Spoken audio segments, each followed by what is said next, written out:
नमस्कार मित्रांनो, तर स्वागत आहे आपल्या Austro alloy magic Marathi YouTube चॅनलवर. तर मागील व्हिडिओमध्ये आपण मेडिटेशन ह्या टॉपिकवर बोललो होतो आणि मी तुम्हाला म्हटलेही होते, की पुढच्या व्हिडिओमध्ये आपण व्हिज्युअलायझेशन ह्या टॉपिकवर चर्चा करणार आहोत. तर आजच्या या व्हिडिओमध्ये मी तुम्हाला अचूकपणे समजावून सांगणार आहे, की व्हिज्युअलायझेशन म्हणजे नेमके तरी काय आणि ते कसं करायचं. तर सर्वप्रथम मी तुम्हाला सांगू इच्छितो, ही 1 किंवा 2 दिवसांमध्ये रिझल्ट देणारी प्रक्रिया नाही आहे. ही गोष्ट तुम्ही सातत्याने केली तरच तुम्हाला याचा फायदा होणार आहे.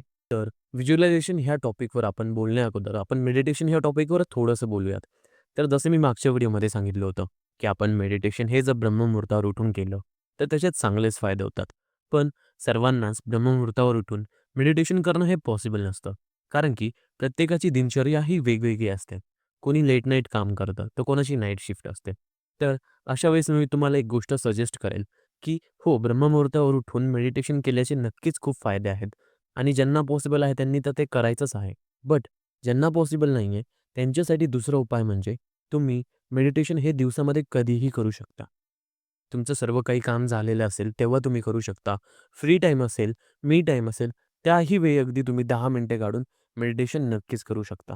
महत्त्वाचं म्हणजे काय तर आतमधून तुम्ही शांत असणं गरजेचं आहे आणि आपल्या आजूबाजूचा परिसरही शांत असणं गरजेचं आहे. तर मेडिटेशनला बसल्यानंतर बऱ्याचशा लोकांची सवय असते, की ते दर 2-3 मिनिटाला टाईम चेक करतात, की किती टाईम झाला. तर असं करण्यापेक्षा थोडंसं स्मार्ट बना आणि एक 10 मिनिटांचा टायमर सेट करून द्या. आता जर तुम्ही टाईम सेट केलाच आहे, तर तुमचं मेन फोकस हे तुमच्या श्वासांवर असणं गरजेचं आहे. श्वास आत घ्या, श्वास बाहेर सोडा. श्वासावर लक्ष केंद्रित करा आणि हीच प्रोसेस कंटिन्युअस पुढच्या 10 मिनिटांसाठी करत राहा. त्याचप्रमाणे टायमर वाजल्यानंतर तुम्हाला डोळे उघडायचे आहेत आणि ॲज अ बिगिनर जर तुम्ही मेडिटेशन करत असाल, तर दिवसातनं 2 टाईम तरी तुम्ही 10-10 मिनिटे मेडिटेशन केलंच पाहिजे. त्याचप्रमाणे हळू तुम्ही तो टाईम वाढवू शकता. 10चं 15 मिनिटं करू शकता, 15चे 20 मिनिट करू शकता आणि मेडिटेशन ह्याच टॉपिकवर जर तुम्हाला अजून गोष्टी जाणून घ्यायच्या असतील, तर माझा मागचा व्हिडिओ नक्कीच बघा. तर तुमच्या मनामध्ये हा प्रश्न नक्कीच आला असेल, की व्हिज्युअलायझेशन करण्यासाठी ध्यानधारणा म्हणजेच मेडिटेशन का करणं गरजेचं आहे? तर व्हिज्युअलायझेशनच्या आधी मेडिटेशन करणे हे खूप महत्त्वाचे आहे. कारण ध्यान केल्याने, मेडिटेशन केल्याने आपले मन शांत होते आणि आपली कल्पनाशक्तीची ताकद वाढते. चला तर मग बघूयात व्हिज्युअलायझेशन म्हणजे काय? तुम्ही एखादी गोष्ट पूर्ण आत्मविश्वासाने खोलवर जाऊन डोळ्यासमोर उभी करता, तेव्हा ती तुमच्या आयुष्यात हळू प्रकट होऊ लागते. याला म्हणतात व्हिज्युअलायझेशन. सोप्या शब्दात सांगायचं झालं तर, जी गोष्ट तुम्हाला हवी आहे, ती तुम्हाला भेटली आहे, ह्या आनंदात जगायला चालू करा. चला तर मग बघूयात, व्हिज्युअलायझेशन कसं करायचं याचं एक उदाहरण. तुम्हाला एक न्यू कार परचेस करायची आहे. तर तुम्ही मनातल्या मनात त्या संपूर्ण प्रोसेसला अनुभवायला सुरुवात करा, फील करायला सुरुवात करा.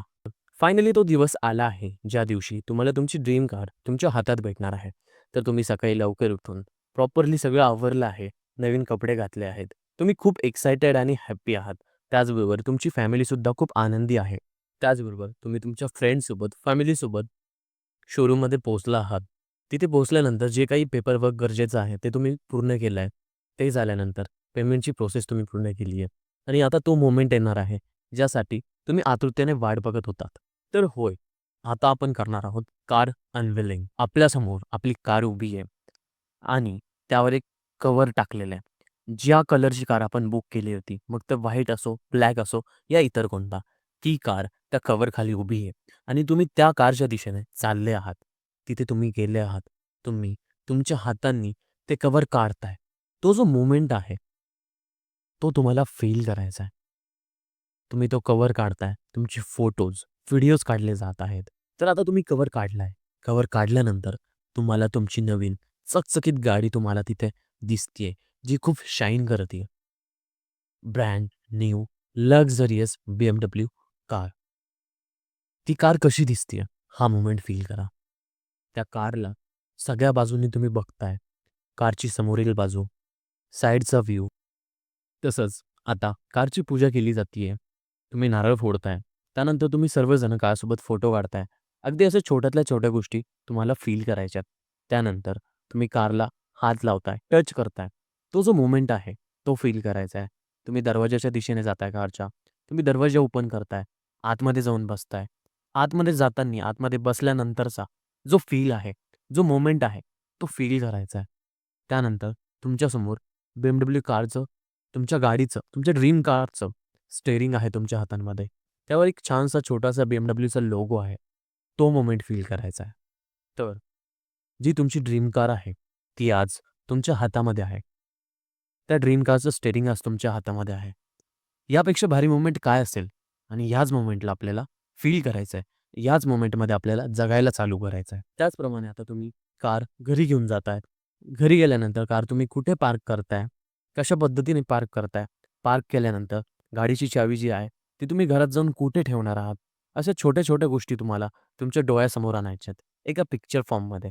त्याचप्रमाणे त्या गोष्टींच्या आनंदात तुम्हाला जगायला चालू करायचं आहे.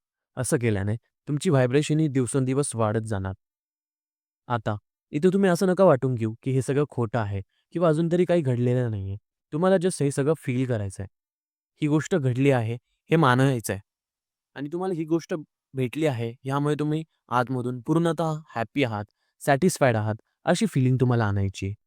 तर अशाच प्रकारे तुम्ही ड्रीम हाऊससाठी, ड्रीम पार्टनरसाठी किंवा जे काही तुमचे इतर ड्रीम्स आहेत, त्यासाठी व्हिज्युअलायझेशन करू शकता. तर ड्रीम होमचं जर आपण एक्झाम्पल घेतलं घराचं, तर तुम्ही कोणत्या एरियामध्ये तुमचं घर बांधणार आहात? ती जागा किती गुंठे आहे? तुम्ही पार्किंगला किती स्पेस सोडणार आहात? तुम्ही मोकळी जागा किती सोडणार आहात? त्यानंतर तुम्ही त्या घराचा प्लॅन काढताय. किती BHK आहे ते घर? 3 BHK, 4 BHK. त्यानंतर तुमच्या घराचं काम चालू होतंय.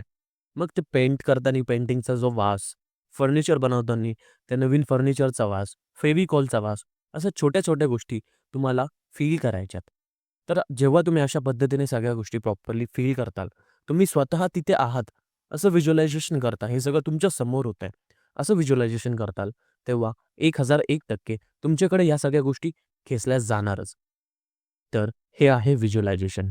तर आता इथे एक प्रश्न निर्माण होतो, की आपण ह्या सगळ्या ज्या गोष्टी व्हिज्युअलाइज करतोय, त्या किती टाईममध्ये पूर्ण होतील किंवा त्या मॅनिफेस्ट होण्यासाठी किती वेळ लागेल? तर याचं कोणीच काहीच उत्तर सांगू शकत नाही. कारण की याला प्रमाण नाही आहे. या सगळ्या गोष्टी डिपेंड करतात तुमच्या व्हायब्रेशनवर. जितके जास्त तुमची व्हायब्रेशन, तितक्या लवकर युनिव्हर्सच्या फ्रिक्वेन्सीसोबत तुमचे व्हायब्रेशन हे मॅच होणार आणि त्याचप्रमाणे डेली अगर तुम्ही सातत्याने ग्रॅटिट्यूड, मेडिटेशन, व्हिज्युअलायझेशन या सगळ्या गोष्टी जर करत असाल, तर तुमचं हाय व्हायब्रेशन हे मेंटेन होत राहील आणि त्याचप्रमाणे सगळ्या गोष्टी हळू तुमच्या आयुष्यामध्ये येत राहतील. तर तुम्ही जर अजून मागचे ग्रॅटिट्यूड, मेडिटेशन यावरचे व्हिडिओ नसतील बघितले, तर नक्कीच एकदा ते जाऊन बघा. कारण की ही काही जी प्रोसेस आहे, ही proper step by step process आहे आणि मी मागच्या व्हिडिओमध्ये त्या सगळ्या गोष्टी डिटेलमध्ये सांगितल्या आहेत. तर सर्वात पहिले म्हणजे ग्रॅटिट्यूड वॉक. तर ग्रॅटिट्यूड वॉक करायला लगेच चालू करा. दुसरं म्हणजे मेडिटेशन आणि तिसरं म्हणजे व्हिज्युअलायझेशन. तर यातला चौथा पॉईंट म्हणजे सतत पॉझिटिव्ह राहायला पाहिजे. आता तुम्ही म्हणताल की सतत पॉझिटिव्ह राहणं हे खूप अवघड असतं. हो, मी मान्य करतो नक्कीच अवघड आहे. कारण आपण मानव आहोत, आपल्याला फीलिंग्स आणि इमोशन्स आहेत आणि त्याचप्रमाणे आपण अशा खूप साऱ्या लोकांसोबत राहतो, जे घरातले असतील किंवा बाहेरचे असतील. कधी ना कधी काहीतरी होतंच त्यांच्यासोबत. कोणी आपल्याला ओरडतं, तर कधी आपले पॅरेंट्स आपल्यावर रागवतात. ते किंवा आपला स्पेशल पर्सन जो आहे, स्पेशल वन जो आहे, त्यासोबत आपलं काहीतरी ब्रेकअप, पॅचअप ह्या सगळ्या गोष्टी होतात. तर अशा वेळेस जो पर्सन आहे, ज्यावर आपल्याला रागावलं असेल, आपल्यावर ओरडला असेल, त्याचप्रमाणे त्यांनी बोललेल्या गोष्टींवरच आपण स्वतःवर इफेक्ट करून घेत असेल, आपण डाऊन जात असेल आणि त्याच गोष्टींवर ओव्हर थिंकिंग करून जर आपण रडत असेल, निगेटिव्ह विचार करत असेल, तर बघा मित्रांनो, ही गोष्ट अत्यंत चुकीची आहे. कारण की हीच एक महत्त्वाची गोष्ट आहे. सर्वात मोठी चूक आहे, जी सर्वांकडून कळत-नकळत घडली जाते आणि ह्याच एका चुकीमुळे आपलं मॅनिफेस्टेशन कधीच होत नाही. ज्या गोष्टी आपल्याला हव्या असतात, त्या कधीच आपल्या आयुष्यात येत नाही. कारण ही जी टर्म मी तुम्हाला सांगितली आहे, ही सेल्फ लव्हबद्दल आहे. समोरच्याच्या बोलण्याने किंवा त्याच्या काही शब्दांनी तुम्ही डाऊन जात असाल, सॅड होत असाल, तर याचा डायरेक्ट इफेक्ट तुमच्या व्हायब्रेशनवर होतो आणि जर तुमची व्हायब्रेशन खराब झाली, तर कोणतीच गोष्ट तुमच्या आयुष्यात मॅनिफेस्ट होत नाही. तर दुसऱ्यांचा इफेक्ट स्वतःवर होऊन देणं किंवा स्वतःवर करणं, ही गोष्ट तुम्हाला आजच थांबवायची आहे. कारण की ही गोष्ट सोडल्याशिवाय तुम्ही दुसरी कोणतीच गोष्ट मॅनिफेस्ट नाही करू शकणार. तर लक्षात ठेवा मित्रांनो, जर कधी तुमच्यासमोर अशी परिस्थिती आली, तर तिथे निगेटिव्ह होण्यापेक्षा किंवा डाऊन जाण्यापेक्षा स्वतःला सांभाळायला शिका. स्वतःला शांत करायला शिका. त्याचप्रमाणे स्वतःला जास्तीत जास्त न्यूट्रल ठेवा आणि अशाच पद्धतीने लोकांचा इफेक्ट न होऊन देता स्वतःला जास्तीत जास्त आपल्याला शांत ठेवायचं आहे, न्यूट्रल ठेवायचं आहे. कारण की तुम्ही जर स्वतः न्यूट्रल असाल, तर तुमचं व्हायब्रेशन हे हाय राहणार, मेंटेन राहणार. तर मित्रांनो ओव्हरऑल सांगायचं झालं तर व्हिज्युअलायझेशन हे एक शस्त्र आहे जिथे तुम्ही तुमच्या मनातील कल्पना प्रत्यक्षात आणू शकता. जसं तुम्ही त्यावर विश्वास ठेवता, तसं ते तुमच्या आयुष्यात घडू लागतं. तुम्ही तुमची स्वप्न सत्यात उतरवू शकता. तर आजपासूनच मनापासून व्हिज्युअलायझेशन करायला सुरुवात करा आणि तुमच्या आयुष्याला एका वेगळ्याच उंचीवर घेऊन जा. तर अशा प्रकारे ग्रॅटिट्यूड, मेडिटेशन, व्हिज्युअलायझेशन, सतत पॉझिटिव्ह राहणं आणि सेल्फ लव्ह ह्या गोष्टींवर जर तुम्ही फोकस करत असाल, ह्या गोष्टींवर जर तुम्ही काम करत असाल, तर तुम्ही जे काही इच्छिता ते तुमच्या आयुष्यात लवकरात लवकर तुम्हाला भेटेल आणि ते तुमच्या आयुष्यामध्ये नक्कीच होईल. तर बघा मित्रांनो, तुम्ही नक्कीच अशी माणसं बघितली असतील आजूबाजूला, जे तुमच्यापेक्षा कमी मेहनत करताय, तरी ते जे इच्छितात ते त्यांच्या आयुष्यामध्ये घडत राहतं, मॅनिफेस्ट होतं. आणि तुम्ही इकडे जास्त मेहनत करून सुद्धा तुमचं कोणतंच मॅनिफेस्टेशन पूर्ण होत नाही. त्यानंतर तुम्हाला असा प्रश्न पडतो, की माझ्यासोबतच असं का होतं? किंवा तुमचा कॉन्फिडन्स कुठे ना कुठे, विश्वास कुठे ना कुठे या गोष्टीवर कमी होऊ लागतो. तर बघा इथे कॉन्फिडन्स किंवा विश्वासाची गोष्ट नाहीये. इथे मेन रिझन आहे ट्रॉमा आणि ब्लॉकेजेस. ट्रॉमा आणि ब्लॉकेजेस ह्या अशा 2 गोष्टी आहेत, ज्यांच्यामुळे मॅनिफेस्टेशन कधीच पूर्ण होत नाही. जर तुमच्या आयुष्यामध्ये ट्रॉमा आणि ब्लॉकेजेस आहेत, तर तुमची कोणतीच गोष्ट मॅनिफेस्ट होणार नाही. आणि याचसाठी आपण येणाऱ्या व्हिडिओजमध्ये होपोनोपोनोच्या साहाय्याने ट्रॉमाज आणि ब्लॉकेजेस कसे काढू शकतो, यावर चर्चा करणार आहोत. तर बघा मित्रांनो, एकदा जर तुम्ही तुमचा ट्रॉमा, ब्लॉकेजेस तुमच्या आयुष्यातून नेहमीसाठी काढून टाकला, तर तुम्हाला फक्त व्हिज्युअलायझेशन करायची देरी आहे. गोष्टी लगेच मॅनिफेस्ट होणार, लगेच चमत्कार हे घडणार आणि ते तुम्हाला तुमच्या आयुष्यामध्ये लगेच दिसणार. तर मित्रांनो बघा, आपल्या चॅनलवर जे काही व्हिडिओज येत आहेत, त्यामागे खूप वर्षांची मेहनत आहे आणि खूप वर्षांचा डीप अभ्यास आहे. तर याचा फायदा तुम्हाला 1001% नक्कीच होणार. तर लगेच तुमच्या फ्रेंड्स अँड फॅमिलीसोबत हा व्हिडिओ शेअर करा, जेणेकरून आपल्या चॅनलचा आधार घेऊन सर्वजण आयुष्यामध्ये ग्रो करतील. त्याचप्रमाणे तुमची जर कोणती डिमांड असेल, कोणत्या विशिष्ट टॉपिकवर जर तुम्हाला व्हिडिओ हवा असेल, तर तुम्ही नक्कीच कमेंट करा. तसंच आजचा व्हिडिओ तुम्हाला कसा वाटला, हेही तुम्ही कमेंटमध्ये कळवा. कारण की तुमचं प्रत्येक लाईक, प्रत्येक कमेंट, प्रत्येक शेअर हे माझ्यासाठी खूप व्हॅल्युएबल आहे. आणि आपले एकच उद्दिष्ट आहे, लवकरात लवकर आपल्या चॅनलला ग्रो करून हजारो लोकांची मदत करणं.